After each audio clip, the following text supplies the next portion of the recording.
Senhor esteja convosco. Ele está no meio de nós. Proclamação do Evangelho de Jesus Cristo, segundo São Marcos. Glória a vós, Senhor.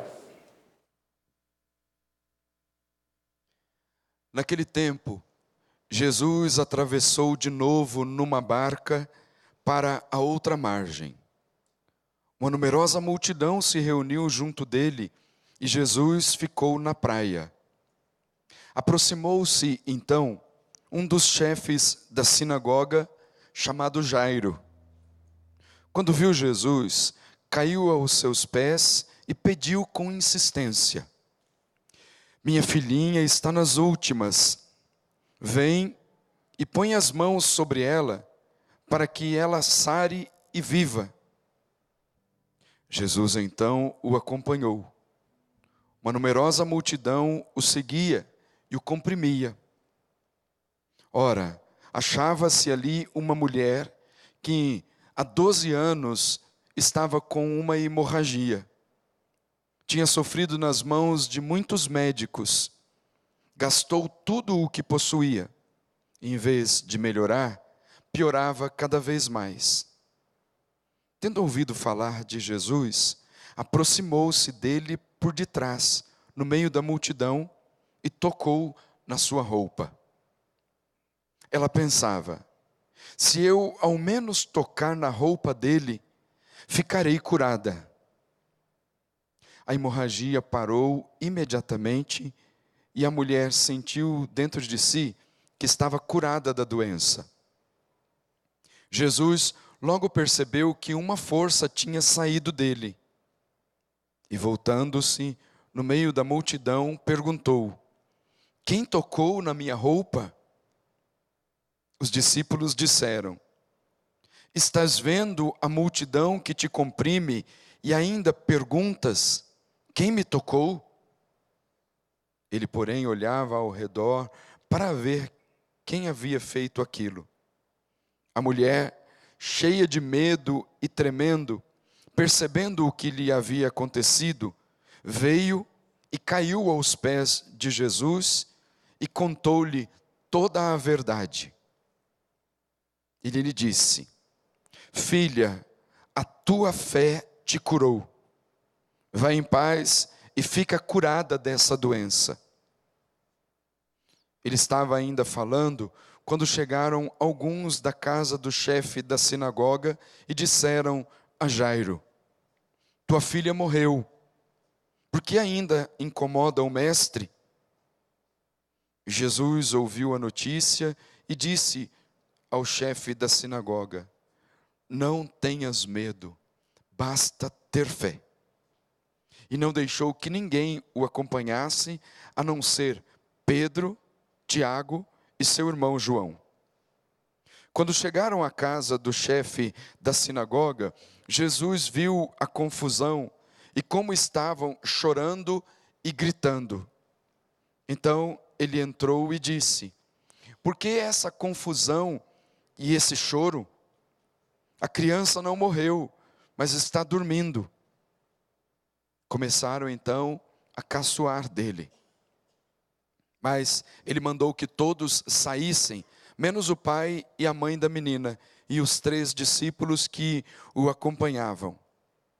Depois entraram no quarto onde estava a criança.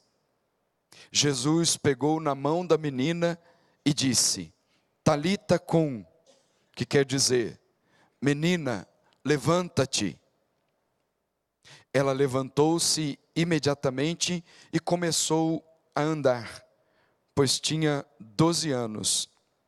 E todos ficaram admirados. Ele recomendou com insistência que ninguém ficasse sabendo daquilo e mandou dar de comer à menina. Palavra da salvação. Glória a vós, Senhor.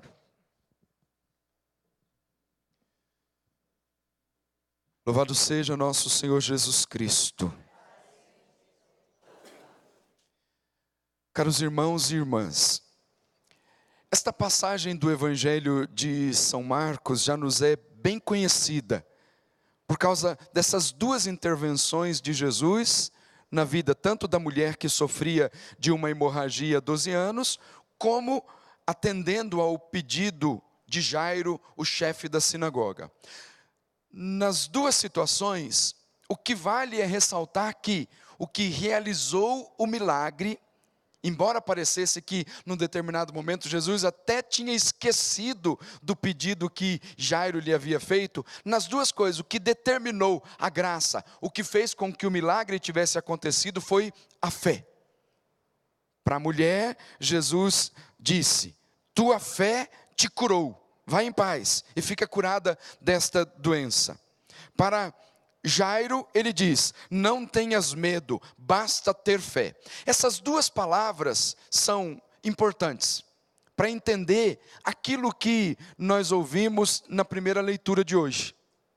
A carta aos Hebreus, depois de dar uma definição do que é a fé, faz um elogio dos homens famosos, e não famosos porque eram brilhantes em alguma arte, famosos porque, que aliás lá no Antigo Testamento, num dos livros sapienciais, o texto sagrado já faz um elogio dos homens famosos da Sagrada Escritura, que são aqueles que viveram a fé e viveram com muita intensidade, não tendo medo de empenhar a própria vida para defender a fé.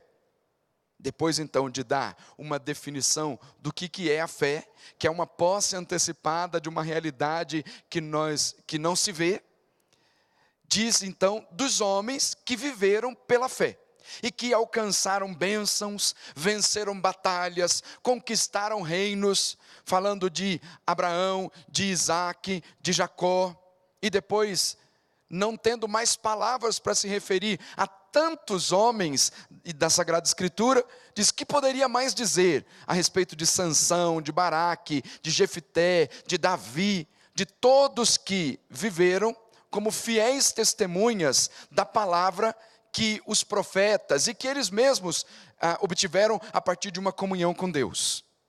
Esses eram então as testemunhas que nos precederam na vida de fé e que nos ensinaram um caminho que agora é um caminho superior, porque nós nos encontramos com aqueles que eles aguardavam, a promessa que regeu a vida deles, agora nós nos encontramos, mas o texto da carta aos Hebreus de hoje começa dizendo o seguinte: primeiro, rodeados como estamos por tamanha multidão de testemunhas.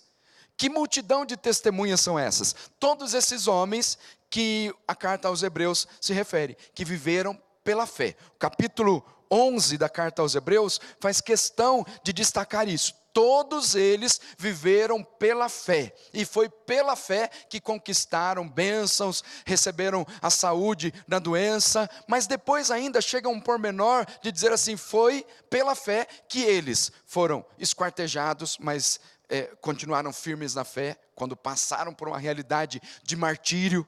Foi pela fé que, submetidos a torturas, continuaram na fidelidade a Deus. E isso fez com que entendêssemos o significado de uma vida de fidelidade a Deus, que se manifestou na vida de muitas pessoas, no tempo da igreja, como por exemplo, Santa Águeda, que não se deixa levar pelos encantos dos homens deste mundo, não se submete à vontade dos homens, mas inteiramente à vontade de Deus, a tal ponto de dar a sua vida para defender a fé, que é então a realidade do martírio, que o texto de hoje faz questão de nos lembrar. Primeiro, ele diz assim: deixemos de lado o que nos pesa e o pecado que nos envolve. A vida de fidelidade, ela é caracterizada por uma luta constante contra o pecado, que acaba com a alma e o corpo do homem, que acaba com a vida de uma forma integral. Quando Jesus vem ao encontro dos homens e mulheres que nós encontramos nos relatos da Sagrada Escritura e diz, vai em paz, tua fé te salvou, não é simplesmente uma cura do corpo, mas é uma cura integral, de tal forma que a alma também está sendo curada, e para alguns deles, Jesus faz questão de dizer assim, vai em paz e não peques mais, a fim de que não te aconteça coisas piores. Quer dizer, é preciso continuar numa luta constante contra o pecado. Qual é o segredo, então, para viver na fidelidade? A carta aos Hebreus diz assim: empenhemo-nos com perseverança no combate que nos é proposto. Portanto, há um combate, há uma luta a ser travada. Ela precisa ser travada com perseverança, e esse detalhe é importante, com os olhos fixos em Jesus.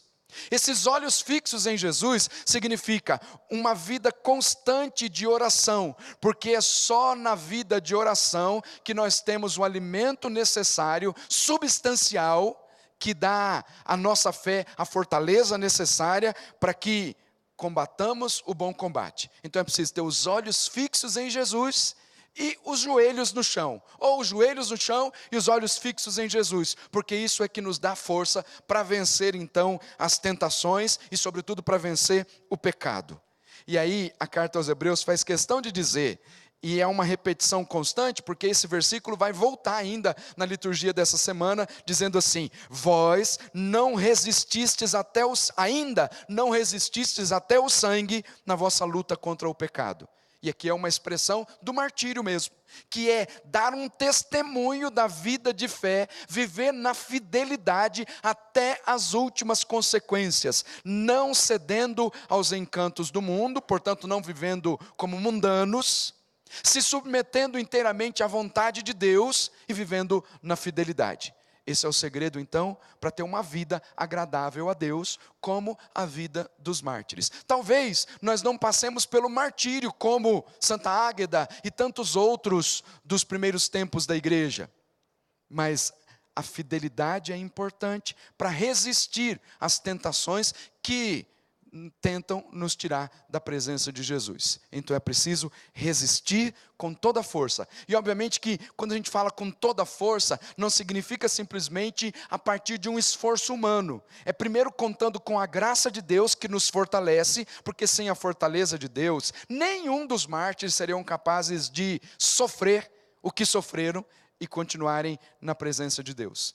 Deus é quem dá a fortaleza. E aí nós correspondemos à graça.